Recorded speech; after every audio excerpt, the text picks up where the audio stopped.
Kalau kita melihat nabi, para nabi, bukan hanya Nabi Muhammad, tetapi juga nabi-nabi sebelumnya disakiti oleh kaumnya. Bahkan nabi itu dituduh orang gila, disebut tukang sihir, disebut dukun, disebut seorang plagiat, dan lain sebagainya. Dan seperti dalam hadis ini, dituduh tidak adil, dituduh tidak ikhlas.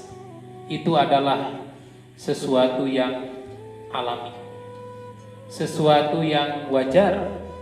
Di dunia memang seperti itu. Ada orang yang suka, ada orang yang tidak suka. Ada orang yang mendukung, ada orang yang tidak mendukung. Nah, maka pelajaran yang dapat kita ambil dari hadis ini, kalau Nabi saja diganggu, kalau Nabi saja banyak yang membenci, kalau Nabi saja dicemarkan nama baiknya, kalau Nabi saja difitnah, apalagi kita, apalagi para ulama-ulama sekarang. Maka jangan heran kalau kita melihat atau mendengar orang-orang yang memfitnah para ulama, orang-orang yang menyebut mereka para ulama dengan sebutan buruk, dengan tuduhan buruk.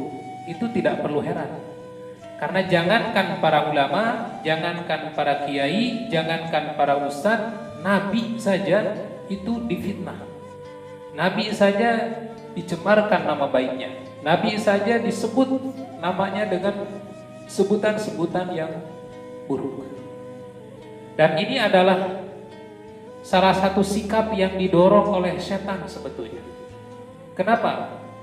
Karena apabila para ulama dihina, para ulama difitnah, kemudian nama baik para ulama itu jatuh, bahkan ucapannya tidak lagi didengar oleh umatnya, pernyataan-pernyataannya yang disampaikan, dakwah-dakwah yang disampaikan tidak lagi ditaati oleh umatnya, maka siapa lagi atau tidak akan ada lagi orang yang menuntun terhadap kitab Allah dan Rasulnya.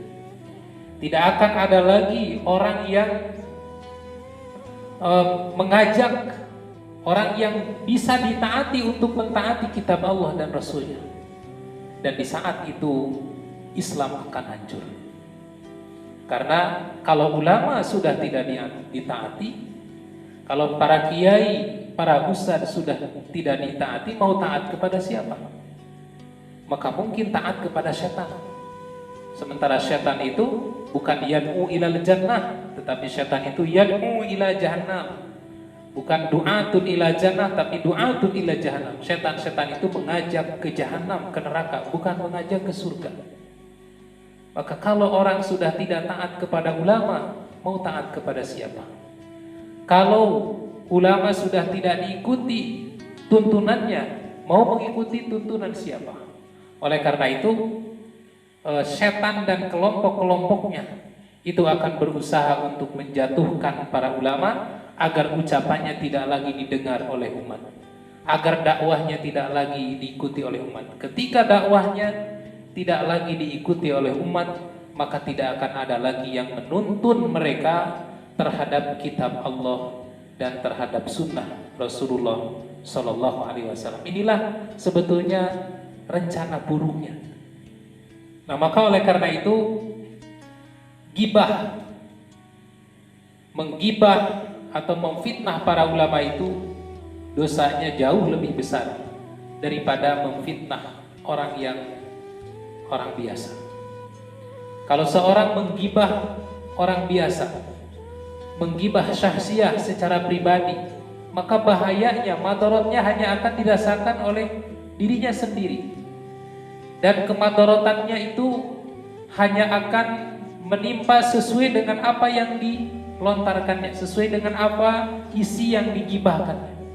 Tetapi ketika ulama digibah, ketika ulama difitnah, ketika ulama dicemarkan nama baiknya, maka kemadaratannya bukan hanya syahsiah, tetapi akan madorot secara amah, yaitu madorot bagi Islam dan kaum muslimin. Kenapa? Karena para ulama ini adalah pemegang panji-panji Islam. Ketika pemegangnya dijatuhkan, maka panjinya juga akan jatuh. Islamnya juga akan menjadi buruk. Ajaran Islamnya juga tidak akan tersampaikan.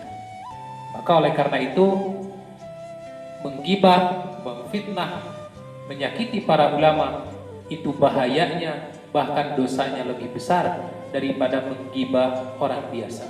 Karena para ulama adalah pemegang panji-panji Islam, di mana di situ Islam diperlihatkan kepada masyarakat, kepada umat, sehingga apabila pemegang panji ini tetap terjaga kehormatannya, ucapannya akan terus berpengaruh di tengah-tengah masyarakat, dakwah dan ajakannya akan diikuti oleh masyarakat, oleh umat.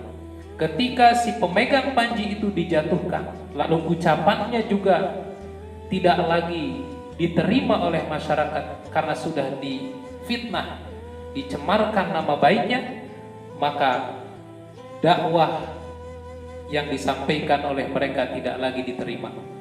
Ketika dakwah tidak lagi diterima, maka siapa lagi?